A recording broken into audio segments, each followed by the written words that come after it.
तो गाइस मैं हूं अंकित और आप दिख रहे हैं रेसलिंग फैंस नेटवर्क। शुरू करते हैं गाइस सबसे पहले फ्राइडे नाइट स्मैकडाउन की व्यूअरशिप जानते हुए।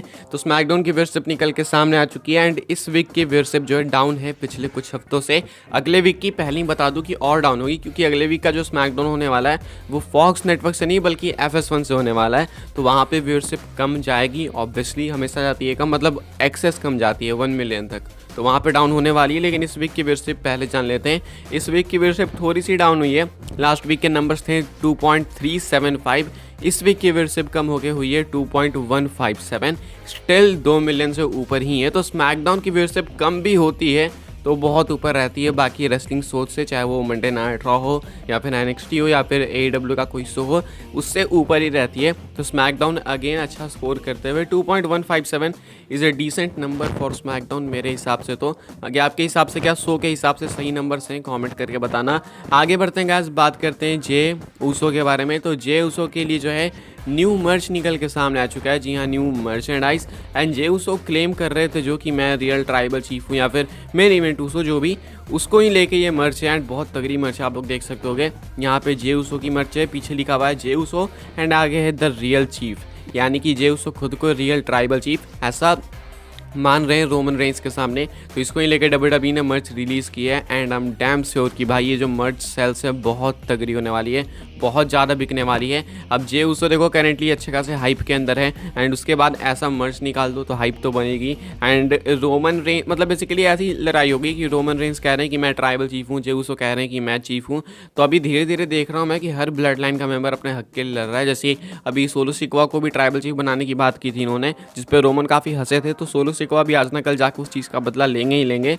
तो ये अब ट्राइबल चीफ बनने की होड़ हो रही है एंड करेंटली रियल चीफ करके द रियल चीफ करके मर्च निकल के सामने आया है जे ऊसो का। आगे बढ़ते हैं गाइस, बात करते हैं अगली स्टोरी के बारे में जो कि है ग्रेसन वॉलर को लेके।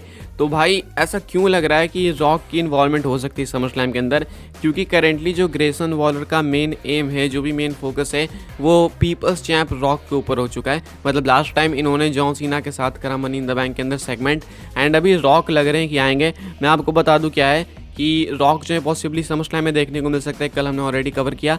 एंड अभी ग्रेसन वॉलर को लेकर अपडेट ये है कि ग्रेसन वॉलर जो है वो प्लान्स के अंदर हैं समरस्लैम के लिए। मतलब समरस्लैम में उनका कोई सेगमेंट होगा, अब वो क्या होगा, क्या वो मैच होगा या फिर ग्रेसन वॉलर अफेक्ट होगा वो नहीं पता, लेकिन सेगमेंट होने वाला है। अब यहाँ पे मुझे लगता है कि भाई वो रॉक को रेगुलरली पोक कर रहे हैं, तो ऐसे चांसेस हैं। साथ में मैंने आपको कल बताया कि राइटर्स एक्टर्स की स्ट्राइक भी चल रही है, तो इस वजह से मूवी एक्टर्स जो हैं काफ़ी फ्री हैं, चाहे वो जॉन सीना हो या फिर रॉक हो, तो चांसेस भी हैं अपीयर होने के। तो अगर भाई ग्रेसन वॉलर वापस ला रहे हैं रॉक को, मजाक नहीं कर रहा हूँ भाई, सैल्यूट करना चाहिए हम लोग को। फिर तो यही कुछ है कि ग्रेसन वॉलर समरस्लैम के अंदर प्लान्ड है एंड वो रेगुलरली रॉक को पोक कर रहे हैं, तो शायद कुछ हो सकता है। आगे बढ़ते हैं गाइस, बात करते हैं अगली स्टोरी के बारे में जो कि है बॉबी लैस्ली को लेके एंड स्ट्रीट प्रॉफिट्स को लेके। तो बॉबी लैस्ली और स्ट्रीट प्रॉफिट हमने देखा कि स्मैकडाउन में बैकस्टेज मिले थे। अभी बॉबी लैस्ली को लेके WWE क्या कंसिडर कर रही है, इसको लेके अपडेट निकल के सामने आ चुकी है। WWE बॉबी लैस्ली को लेके प्लान कर रही थी एक हील मूव एंड अब जो है उन्हें अलाइन करने की सोच रही है स्ट्रीट प्रॉफिट्स के साथ। साथ में एक और मेंबर और ऐड होने वाला है, यानी कि बॉबी लैस्ली, एंजेलो डॉकिंस और मॉन्टेस फोर्ड और एक और मेंबर। तो ये एक और मेंबर मेरे हिसाब से बियांका ब्लेयर होंगी एंड आई गेस ये एक हील फैक्शन बनने वाली है, बहुत तगड़ी बनेगी भाई for sure. Already Angelo Dawkins, Montez Ford and Bianca Blair यही तीन रहते तो बहुत तगड़ी फैक्शन होती, लेकिन इसमें बॉबी लैस्ली ऐड करके भाई जो पावर हाउस बना है इस फैक्शन को, अभी तो बनी नहीं है लेकिन यही होगा बताया जा रहा है। तो ये मैं आपको बता रहा हूँ आगे के प्लान्स, चांसेस हैं कि बॉबी लैस्ली फैक्शन ही फॉर्म कर रहे हैं street profits and possibly Bianca Blair भी इनको ज्वाइन करेगी। आगे बढ़ते हैं गाइस, बात करते हैं आखिरी स्टोरी के बारे में, ब्लड लाइन के मैसिव प्लान्स को लेके। तो आने वाले स्मैकडाउन के अंदर रूल ऑफ एंगेजमेंट होने वाला ब्लड लाइन का, शायद यहाँ पे WWE समरस्लैम के लिए कुछ बिल्ड करेगी, कुछ है अब समझ नहीं आ रहा क्या है ये सेगमेंट, लेकिन अब जो है वो होगा तभी पता चलेगा, पहली बार हो रहा है। यहाँ पे कुछ मैसिव ब्लड लाइन के नेम्स जो इन्वॉल्व हो सकते हैं, यानी कि पुराने नेम्स जैसे कि आफा सी का, मे बी इवन रिकसी। अभी रिसेंटली रिकसी ने इंटरव्यू के अंदर जवाब देने से मना कर दिया कि क्या वो ब्लड विलन के किसी सेगमेंट के अंदर अपीयर होंगे या फिर नहीं, तो वो भी एक टीज है। साथ में अगर यहाँ पे नहीं भी आते हैं तो समर स्लैम के अंदर या फिर इसके बाद जब फ्यूड कंटिन्यू होगी तो ब्लड लाइन के मेंबर्स की मैसिव इन्वॉल्वमेंट है इस बार। Last time Clash of Champions के टाइम हुई थी 2020 में, तो वो तो भाई कुछ क्लैश ऑफ चैंपियंस और हेल इन अ सेल के टाइम, तो उस टाइम तो ये फ्यूड इतनी पर्सनल थी भी नहीं। एंड उस टाइम तो मतलब ऐसे रोमन इनको ही आगे बढ़ाने के लिए फ्यूड कर रहे थे, एक तरीके से ऐसा दिख रहा था।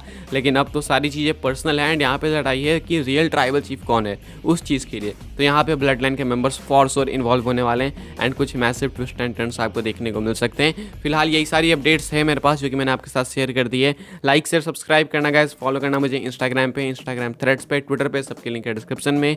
मिलता है नेक्स्ट ऑफर काफ़ी इंटरेस्टिंग वीडियो में।